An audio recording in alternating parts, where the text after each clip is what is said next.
Once upon a time, Sandy Ozment and Kim VanPelt download their online romance and log into a real-world marriage.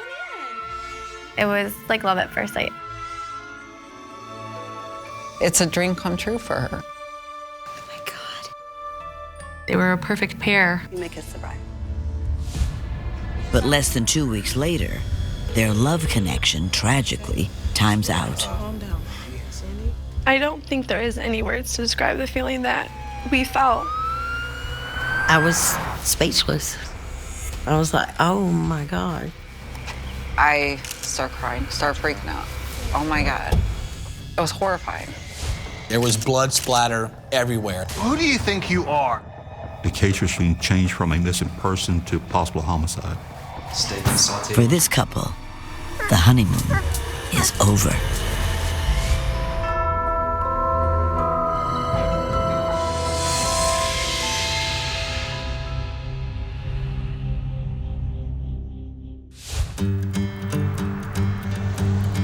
In Tuscumbia, Alabama, Sandy Ozment can't believe her luck as she prepares to marry the love of her life, Kim VanPelt. Yes, he's from Memphis. Wow. He's romance me. She seemed really happy. She seemed really excited. I was happy for her because it seemed like she finally met the one that was made for her. The dynamic 40-year-old waitress is madly in love with her 43-year-old groom.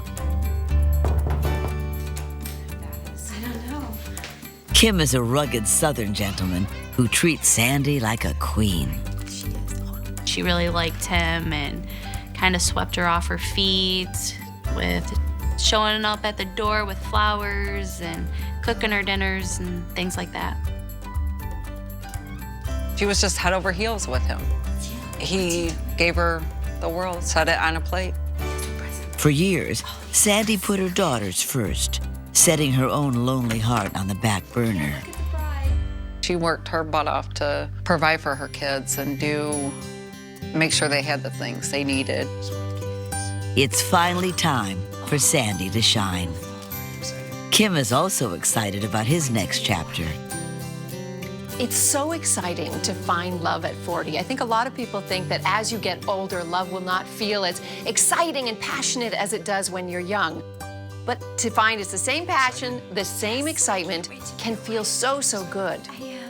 The two connected online, and within weeks, their virtual winks turned into the real deal. And now, Sandy and Kim see a blissful future together. But just 2 weeks later, a bitter chill invades the newlyweds' happy home. My wife, I don't know where she is. She's missing. Kim contacted the local sheriff's department. He was frantic. His wife, Sandy, had gone out that morning to run some errands. She never came home. Okay, take a deep breath. So... Hey, honey. Oh, wait. Gotta give you a kiss goodbye first. Oh. She always called. So this was out of the ordinary. Kim contacts Sandy's friends and family, but no one's heard from her. It's very unusual for Sandy not to communicate with her friends, her family, to keep in touch. So when she didn't call, people started to get worried. And by nightfall, her silence is deafening. I really didn't know what could have happened. Maybe she was just out, nobody could just get a hold of her. It's possible her car could have broke down. What happened to Kim's beautiful bride so soon after they pledged their undying love? Sandy grows up in a small town outside of Detroit, Michigan. She marries her high school boyfriend and has 3 girls. But their young love doesn't last.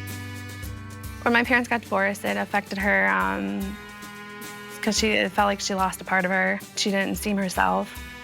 But I knew it made her stronger. Despite her heartbreak, Sandy makes sure her daughters are top priority. My mom was involved with us in sports. She coached my little sister's t-ball. She played with her. She took Tara to ballet classes. She was there with dances for us, always there helping us get ready.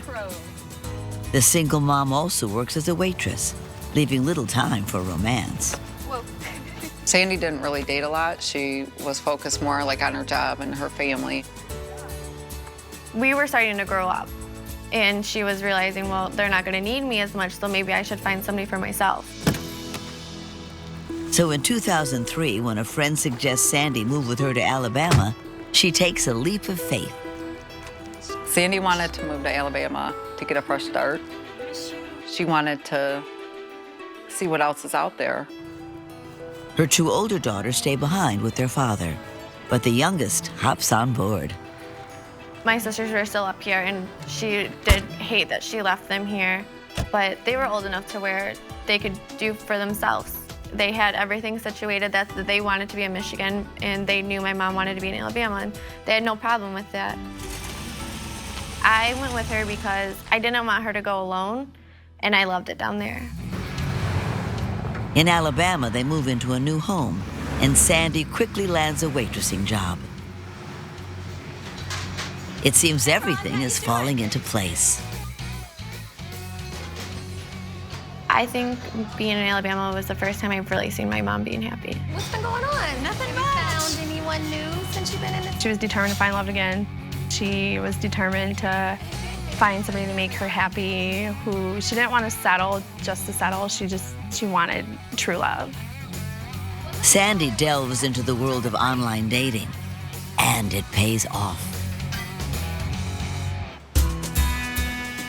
After only a few months, she meets a trucker named Frank.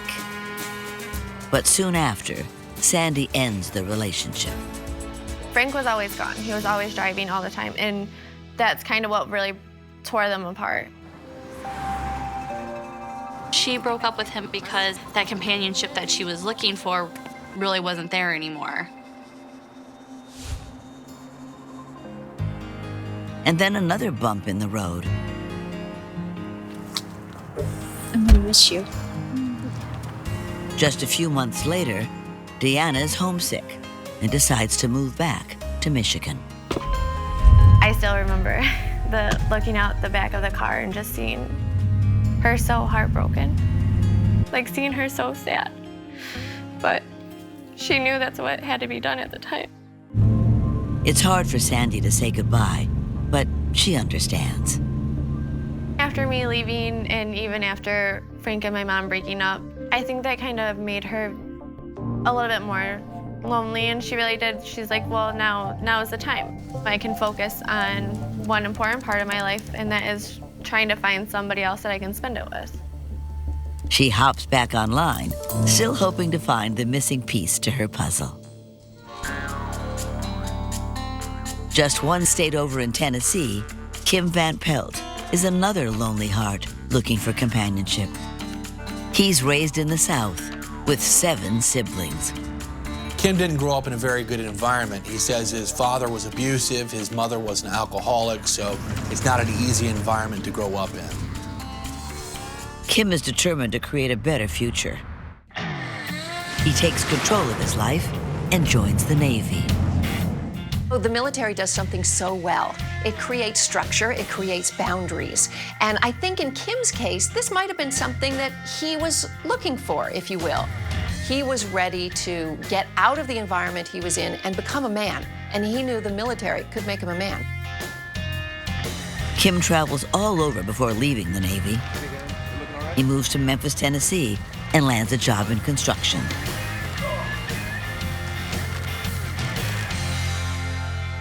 He starts online dating, meeting women in different websites, online dating services. Kim did meet a woman online. They had a long relationship, but it didn't work out. So he put himself back online, back on the market to see if he could find true love. In late August 2004, Kim comes across Sandy's profile and is mesmerized. She is just as intrigued. I thought they were a good match because both of them kind of had the same bubbly, quirky attitudes that just kind of brought them together and matched them, perfectly. The two begin chatting, and before long, An online relationship blossoms. This pair has so much in common. She likes to be outdoors and likes to go fishing, and he liked the same thing. They seem like they're perfect for each other. Kim and Sandy have hit the virtual jackpot.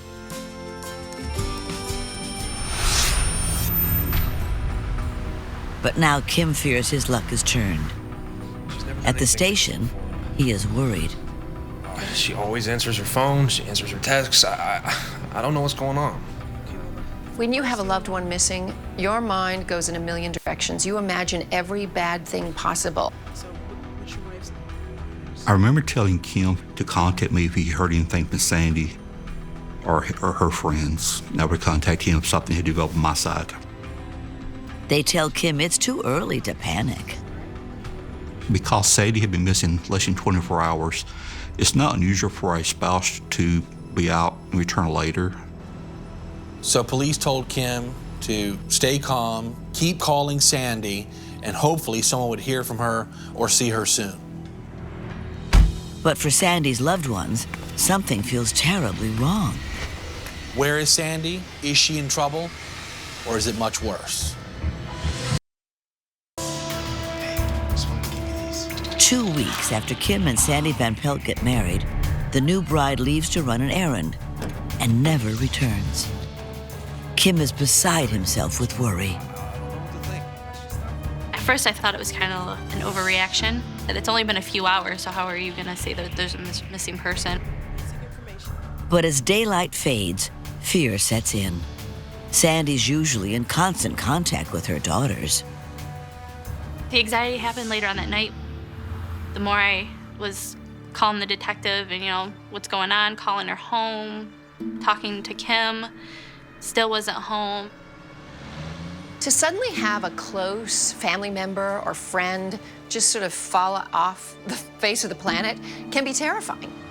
Especially somebody who's really consistent. This is somebody who is a mother. This is somebody who checked in regularly with, obviously, work, because she was never late, and also her children. So it would have terrified them. Word spreads fast about her disappearance. She just would not up and take off. That just wasn't Sandy. Something wasn't right. As her friends and family wait for any sign from the missing woman, everyone prays she'll come home soon. Months earlier, Sandy's crazy about her new online match, Kim. He was funny, kept her laughing. Very, very nice to her, just very charming. I was happy she met someone, because she was alone down there, and she didn't want to truly be alone. My mom told me he was hopelessly romantic, just all around a great guy. Everything that she was looking for in a man. The more Sandy and Kim chat, the more they realize this is something special. They were both outgoing, liked travel. They both liked adventure. He liked to go camping, so that was another thing she loved about him. My mom said that he was kind of like her. He was just a happy person. He was upbeat. Sandy and Kim went very quickly into a conversation cocoon. They were talking daily, online and telephone. There wasn't a lot of static or interference from anybody else. It was just the two of them figuring out that they were a lot alike, and they grew a bond very quickly. After weeks online, they're both eager to finally meet in person. So on Labor Day weekend, Kim drives 6 hours from Memphis to Sandy's home in Alabama. She is excited and nervous. She probably tried on 100 different outfits before she picked out the right one, because everything had to fit perfect. She was very nervous, excited, hoping maybe this would be the one for her.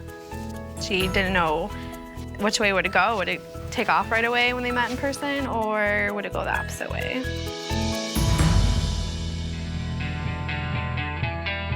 But Sandy has nothing to worry about. Kim is everything she imagined, and more. When Kim walked in the room, She saw it. The thing she'd been looking for. It was love, really at first sight. He looked and talked the way that she always imagined her man would be. It was instant. It was an instant feeling of falling in love. Everything just set her at ease. I met the guy that truly I've been talking to.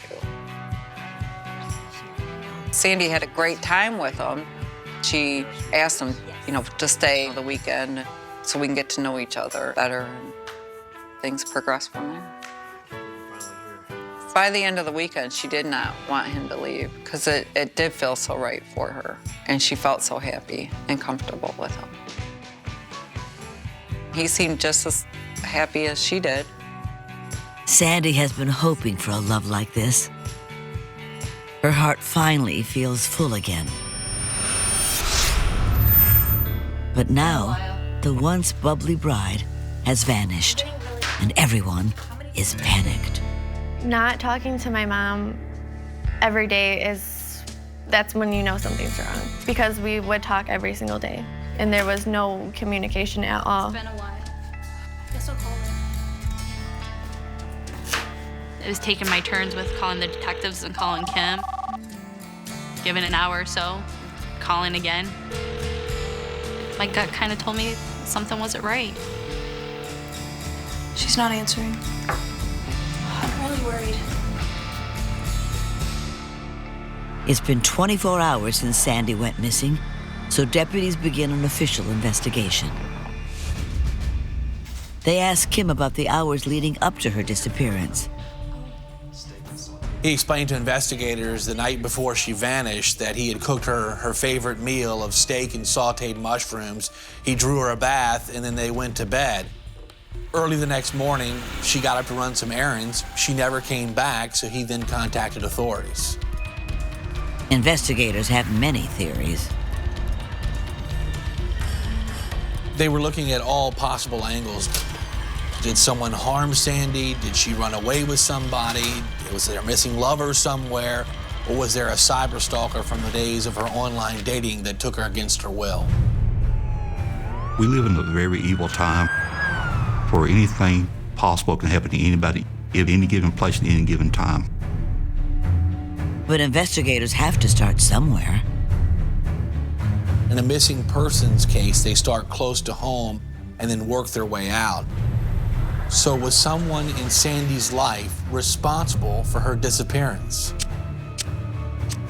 I had him in somebody that was close. Something just didn't seem right. Newlywed Sandy VanPelt is missing. Investigators wonder if she ran off, or even worse, was abducted or killed. One thing I remember doing specifically myself was to enter Sandy in her vehicle as missing on the NCIC Crime Computer Network. The network goes out to all criminal justice agencies. If anyone comes across Sandy or her car, local authorities will be contacted. They also broadcast her information on local radio networks, hoping someone may have seen something or knew where she was. So investigators contacted Sandy's daughters, asking them if she was afraid of anyone or knew anyone that would harm her, and the daughters couldn't think of anybody. At the diner where Sandy works, investigators question her co-workers. Could someone there be the key to finding the missing bride? Sandy was a local waitress. She was loved by everyone, so maybe one of her customers loved her a little too much and was obsessed with her. Unfortunately, the co-workers don't know of anyone who would want to harm Sandy. It just became a dead end. But finally, a break in the case. The sheriff's department finds Sandy's car near a truck stop. The car was located in the abandoned parking lot, less than a mile from the VanPelt residence. My thoughts were based on the location of the car being left there. It had been intentionally placed there, not at random. Well, there wasn't much traffic through that lot. It was deserted, so whoever parked that car there, it seemed like they didn't think that car would be discovered for a long time. And then there's the field next to the parking lot. We also had some concerns with the north side of the parking lot. Grass and weeds are so tall, she could be laying 4 feet into the field. You wouldn't have seen her. Officers search the field, but Sandy is nowhere to be found. Found something. Inside her car, It's a can of soda and a pack of cigarettes. Sandy was a smoker, and she would never leave her cigarettes just laying there, so investigators thought maybe she was taken against her will, or she had meant to go somewhere for a short time and come back. Otherwise, she would have taken those cigarettes. and in the trunk, investigators find Sandy's clothing, the same outfit she was wearing when she disappeared. I really thought she was kidnapped. I thought somebody just came and took my mom. I just knew something wasn't right. I mean, to not have her socks and shoes, that's when I kind of knew something was wrong. Became very concerned that the case was being changed from a missing person to possible homicide. No other signs of foul play are found near the car, but officers have their suspicions. It indicated to me that whoever took control of Sandy VanPelt obtained her trust. Was she abducted by a truck driver? Did she have a jealous suitor who was mad at her because she had dated or married Kim VanPelt? What if it was one of her jealous ex-boyfriends that knew or followed her? I think we need to break up. Sandy's ex-boyfriend Frank comes to mind, but Frank lives hundreds of miles away. He was contacted. He had an alibi. Alibi was confirmed.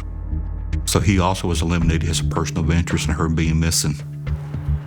Who could have possibly harmed sweet Sandy? And why can't anyone find her?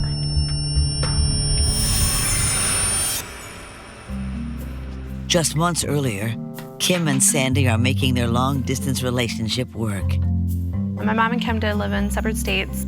They lived around 6 hours apart, but they made an effort every week, every weekend to see each other. And there's no limit to Kim's sweet surprises. I remember her telling me one story about how he was supposed to be working and she got a knock on the door and he was there with roses. Kim promised Sandy the world. He promised her love, happiness, everything that she's ever wanted. I recall Sandy saying, "I found my Prince Charming." He was hopelessly romantic. My mom was very smitten. She was head over heels for him. The girls want to meet Kim, but although Sandy's in love, she's hesitant. She did want to get to know him better first to make sure that we would like him, we would approve of him, and just to see how it would go with us. Soon, Sandy is asked to transfer to another diner, only 150 miles from Kim. She's thrilled and immediately accepts. She moves into her new home with a little loving help from her main man. Kim helped Sandy move. He had a pickup truck, helping her carry like the big stuff. Sandy was just head over heels. Kim was so in love with her too. He used to say how much he loved her, he adored her. "You're my world, you're my everything." At her new job, Sandy is welcomed with open arms. She was real bubbly, happy, and a hard worker. The customers loved her. She got along with everybody.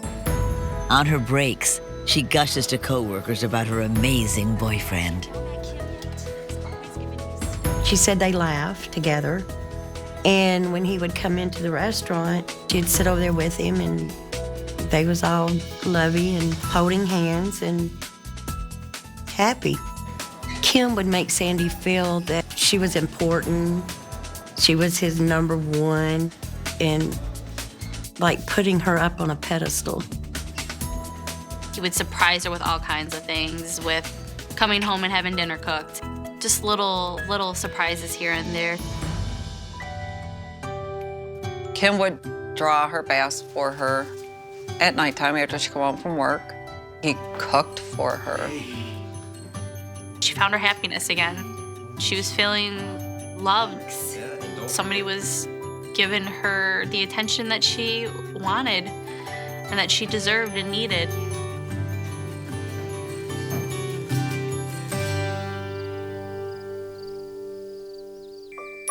Ready for dinner? Yeah. Okay. But before we go, guys, got a surprise for you. After 1 month, Kim swoops in for the weekend. Will you be Mrs. VanPelt? Yes. And asks Sandy to marry him. She was in awe. A very exciting moment for her. She was gonna get married again. She found her soulmate. Oh my gosh. She told me that the ring was beautiful, one of her dream rings that she always wanted. I was thrilled for my mom that she was having the life she wanted. It was a big diamond. It had a beautiful band to it. It just sparkled, and she just lit up when she saw it. It's gorgeous. The couple begins planning their wedding. It's happening so fast. She said that they were going to go down to Florida. We were supposed to be on a cruise, and we were going to be her bridesmaids. She wanted to be simple and sweet. She just wanted to be her, Kim, and then me and my sisters. For them, it was love at first sight, and I was happy for her. But just weeks later, the thrill of an engagement has turned into terror as deputies continue their search for Sandy. We look for similarities to abductions, missing person cases similar to what we was experiencing. Nothing was found in our region that matched our profile we was looking at. Investigators may be at a loss, but Kim has his own theory. He believed that she met somebody online and ran off with them, that telling him. Is it possible Sandy did leave Kim for another man and staged an elaborate getaway? Not according to Sandy's daughters. My mom wasn't the type to run off with another guy. If she wasn't happy with you and she wanted to be with somebody else, then she'd tell you that. Just to make sure, authorities look into her recent online activity. They looked at Sandy's online dating history, screen names and email addresses and who she'd been chatting with, and no information came about that as far as a person of interest in the case. It seems investigators have more questions than answers. Until a phone call comes in Yeah, we got an emergency out that here. leads straight to Sandy. After an all-out search for missing newlywed Sandy VanPelt, deputies receive a call no one is prepared for.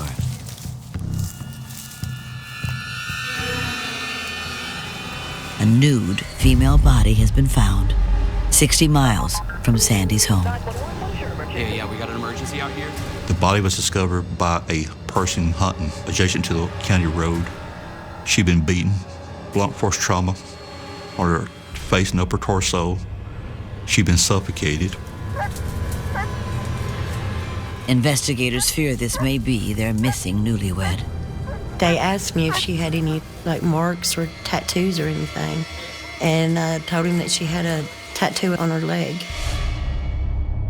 Authorities match the tattoo. It's Sandy. I was numb. I was shocked. I didn't want to think it was really my mom. It's the worst moment of my life. I was in complete shock. Part of me knew it was coming, but part of me was like, there's no way this is happening. This isn't fair to me. This isn't fair to her. This isn't fair to my sisters. Felt like a nightmare. Things like that don't happen to you. You see that stuff on TV. You see that in movies. That doesn't happen to you. Authorities bring Kim into the station to deliver the heartbreaking news. Kim, I'm sorry to have to tell you, but a body has been found, and it's been identified as your wife, Sandy. I mean, you're positive that's her. Kim became distraught, cried some, began to ask what had happened. For Kim, I mean, he had been so dedicated to finding her. I'm sure a part of him still hoped that his bride would be found. But to have her be found in this condition must have been devastating. Deputies have more questions, so they keep an emotional Kim at the station while they continue their investigation. How could Sandy's life end like this? Especially since just a month earlier, the happy couple is planning their upcoming wedding. Sandy wants Kim to meet her daughters before the big day. They make plans to visit Michigan and see the girls over Thanksgiving. She was really excited. She was looking forward to seeing her daughters. She couldn't wait to come and introduce the man that she's gonna marry to her family, to her kids, and show how truly happy she was. Shortly after, Kim moves in with Sandy, and he has a change of heart about their wedding cruise. Listen, I think we should get married. Like, this week. What do you think? Really? He suggests going to the courthouse and getting hitched right away. She was hesitant because she wanted her daughters to meet him first. And then on the other hand, she was ready, to have the man she was going to marry and them to start their life together. On November 8th, they tie the knot in an intimate ceremony. She came into work and she said, I got married.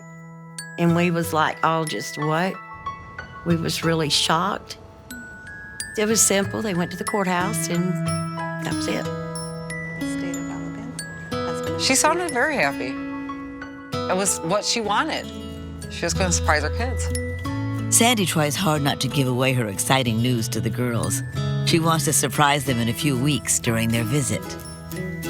I could tell that she was happier about something, but I was thinking maybe it was, oh, well, I'm going to see my daughters. 3 days after the wedding, Kim shows up at Sandy's work. Hey, what brought you by today? Remember those insurance papers I was telling you about? Yes. She said that he had an insurance policy, wanting her to sign it. He stayed there probably about an hour and a half. He wouldn't leave until she signed them. I need you to go ahead and read through it and sign it for me, okay? Okay. Can I look right. at it? Yeah. And we started questioning her, well, why is he bringing an insurance policy up here to your work? I mean, isn't this something that y'all could discuss in private?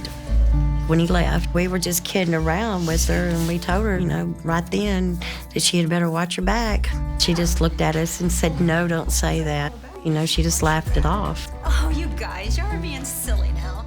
When Kim brought in that life insurance policy to the diner, just a few days after they got married, obviously there was a part of her that might have been suspicious, but he was also taking the role of a man. I want us to be protected, I want us to do the right thing. So it was confusing for her, but she still trusted her husband. But over the next week, things start to get even more peculiar. She had told us about a book she had found in his briefcase, and it was on how to change your identity. She was kind of shocked, like, what is this for? And that's when she started, not really talking about their relationship at home. We talked, you need to check into it, find out more about him. At work, people notice a shift in Sandy's normally outgoing personality.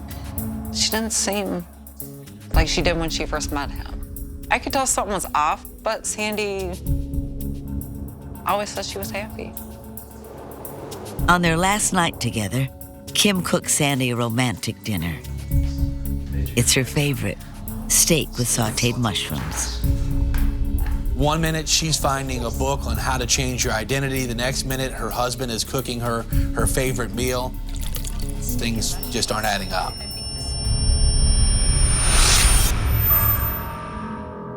Throughout the investigation, it kept shifting back to the home.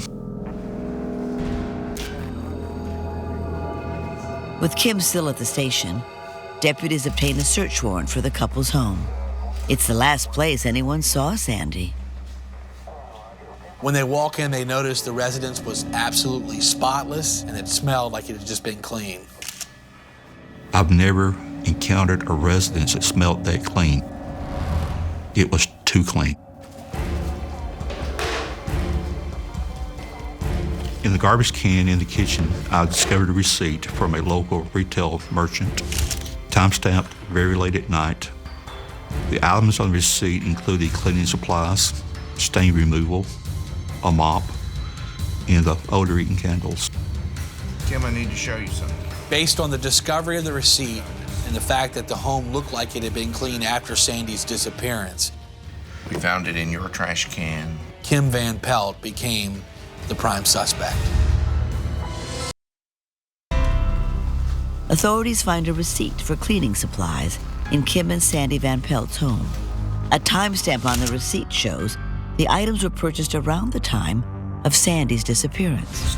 Had something sinister been scrubbed away? It showed intent to cover up the crime scene, trying to hide a secret. And over at the station, Kim, I need to show you something. the groom has been acting awfully suspicious. What is that? We found it in your trash can. Tell me what happened the night that Sandy I don't know. That's not mine. He became agitated, I don't know what that is. What is this? not like the devoted, loving spouse would act. I don't care about that. Just get it away from me, all right? Kim, I need you to tell me what happened the night before Sandy disappeared. The tears that he was shedding Putting this off. was not like real tears of sadness, more of an act. Investigators have a strong hunch Kim is their murderer, and that he did the deed right in his own home. Based on the discovery of the receipt and Kim's reaction when he was informed of Sandy's death, the probable cause affidavit was filed, which he was formally charged with Sandy's murder. But deputies still need physical evidence tying Kim to the crime. Who bought those cleaning supplies? Video footage from the store confirms their suspicion. The person making the purchase was Kim VanPelt. Next, authorities spray the couple's master bedroom with luminol, and what it reveals is horrifying. You could see blood splatter. You could see the stains on the carpet. You could see the violence that had occurred in that bedroom that led to Sandy's death. At the lab, Sandy's autopsy results are in. The undigested contents of Sandy's stomach were steak, sauteed mushrooms, which is consistent for the meal prepared for her by Kim VanPelt on the evening he last saw her. The undigested contents tells me that she died within a short time after eating her last meal. This discovery does not match Kim's story, does not match his timeline. His alibi for her being missing, running an errand, was all fictitious. Kim's lies were exposed. He was arrested and charged with killing his new bride, the love of his life, Sandy VanPelt. The news is devastating. It's like your heart is being ripped out of your chest when you find out who's doing it. It's like the one person that my mom relied on at the time. That was her comfort. That was her backbone. That was her sidekick, her other half.